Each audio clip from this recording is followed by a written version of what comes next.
Welcome to my world, the world of a medical laboratory scientist. Health is wealth, knowledge is power. Cataract, my experience. I had cataracts in my left eye some while ago, I say some days ago, but now it has been removed. So my experience from what happened is what I want to relay, as well as the benefits, the knowledge to be acquired, and the awareness of why prevention is better than cure. Usually, when I talk of early onset of any disease, we are talking of preventing it from becoming chronic.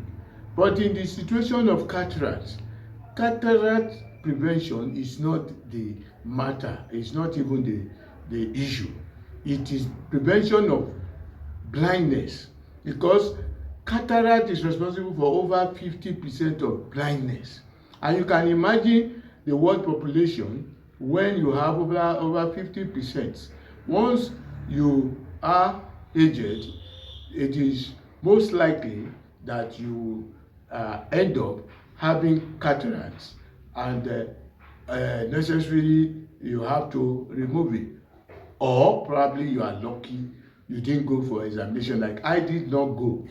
I was believing that since I can read what I want to read, that I don't have cataract. Even until when the operation was done and I could see, that's when I could accept 100% that yes, I have cataract.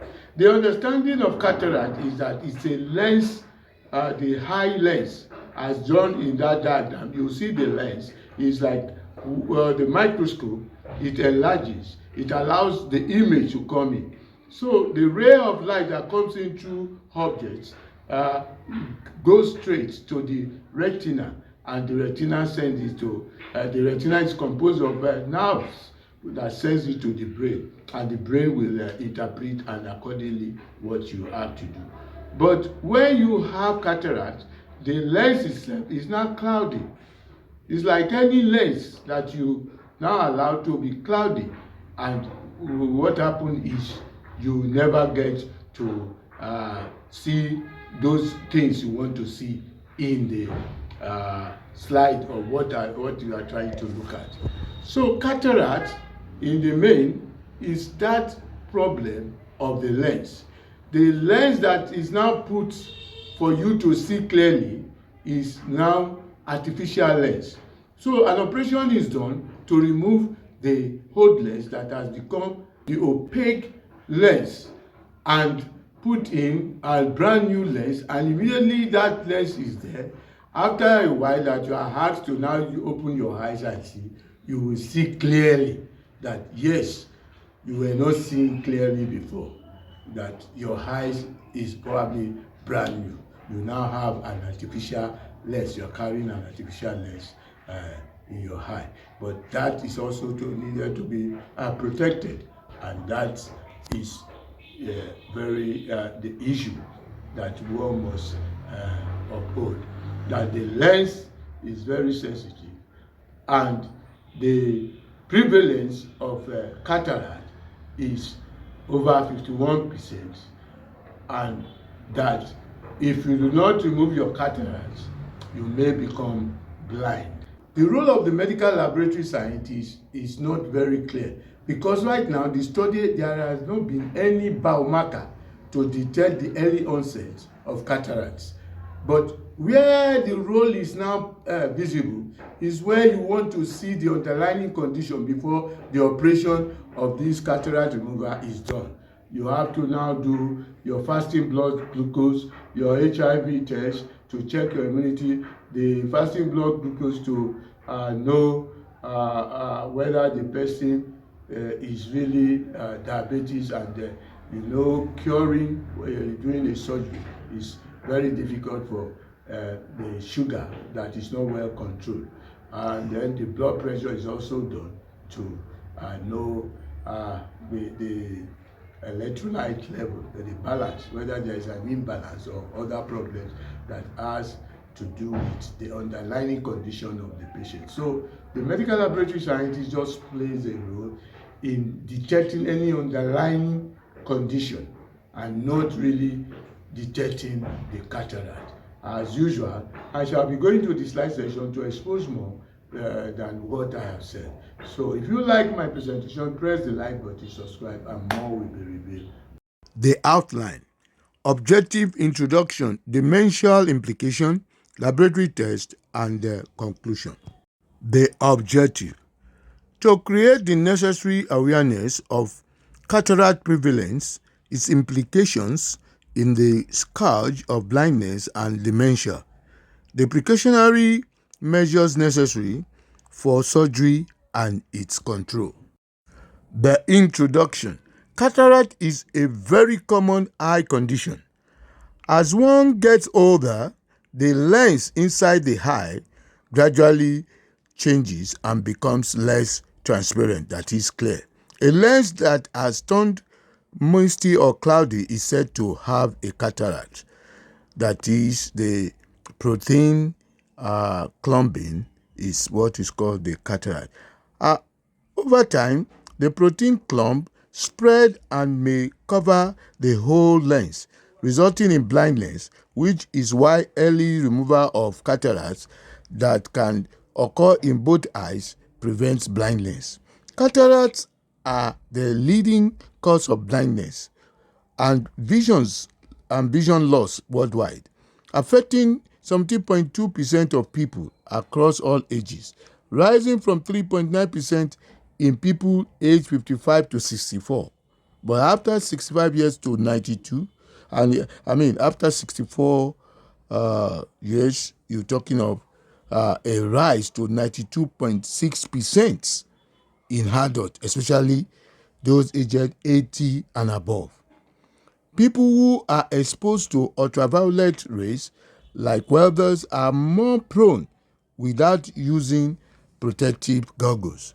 So I thought that cataract is for those caliber of workers, that is, those who take those risks.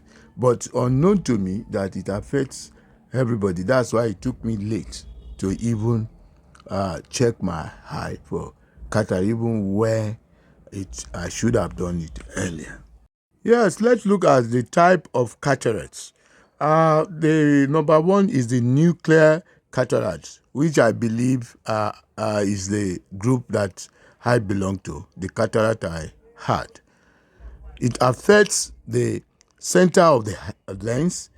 It causes more nearsightedness or even a temporary improvement in your reading vision.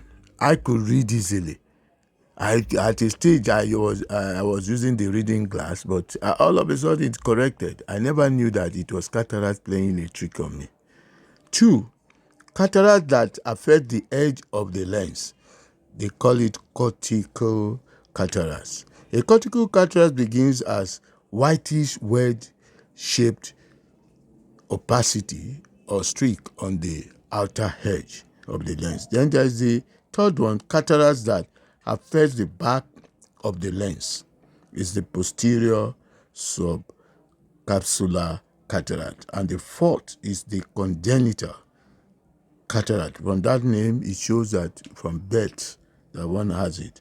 It could have been generated as a result of this intrauterine infection or trauma.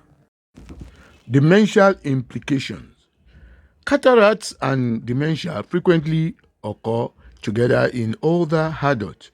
That seems like it is a given fact, but the cause is not known. But in a recent study, it shows clearly that untreated cataracts increase the risk of cognitive decline, while timely cataract surgery can leave the risk of developing dementia by up to 25% to 30% by restoring sensory inputs and social engagement.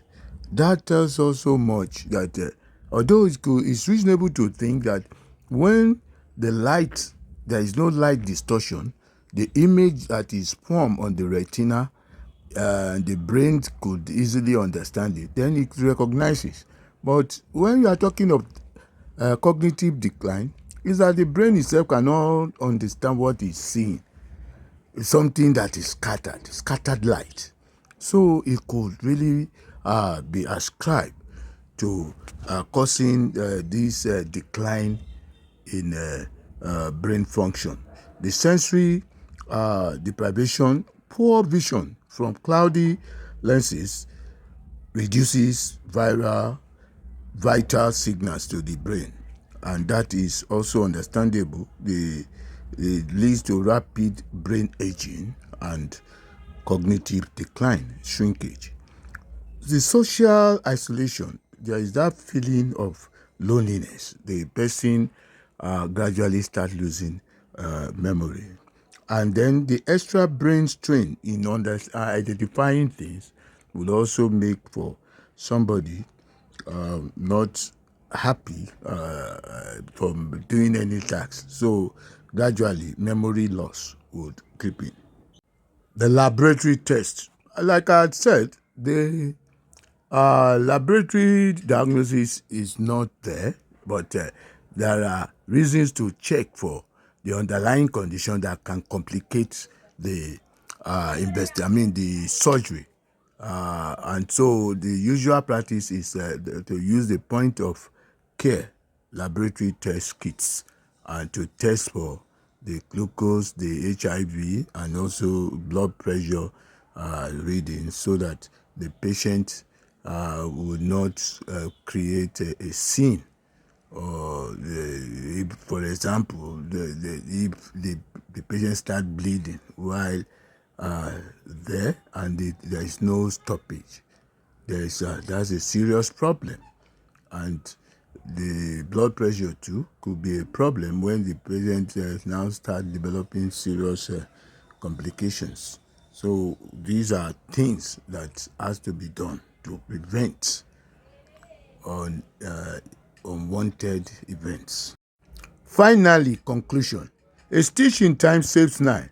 Cataract seems like a must-have occurrence in life. And once we have accepted it, especially as we grow old, people who are regularly exposed to the ultraviolet rays of the sun, electromagnetic effect, which affects the lens of the eye, if this cataract is removed before it covers the whole lens, the surgery pain is less, apart from preventing blindness and dementia at old age. The surgery in itself is a process. There are certain things, tests you must do before the surgery, which are done by the ophthalmologists and the other staff present, as well as optometrists, because the reading of the eye and what have you has to be done. And then after the operation, the successful operation does not end there. There are certain things, eye drops you must use at regular interval from 2 hours, later on move to 4 hours, and this could take up to a month or more process, which you have to be following regularly. And this is the healing period. It's not 100% sure that you are healed totally, because your sight to return to its acuity, that clarity of seeing clearly, it's a gradual process. But to know that the brightness that you have lost, that you don't see things even in the night, or things like you used to do those days, you immediately after the operation, you have that sense that yes, everything is now bright, you can see clearly. So the operation is successful as far as that improvement is concerned. But to now improve your acuity, your high acuity, that is the clarity is where you now have to continually follow this eye drop process. It is very advisable that every 65 years old person whose sight has deteriorated that they should do eye test, because once you have experienced a little deterioration, I'm not an eye expert, but I believe since it is implicated in the over 50% of eye blindness, then it's more or less the major cause of all these problem of dull sight as we grow age. Like I've always said, all this video, my channel contains so many videos that are on health matters with special reference to the laboratory services that could be rendered. So if you want to watch more, it is available. Just continue.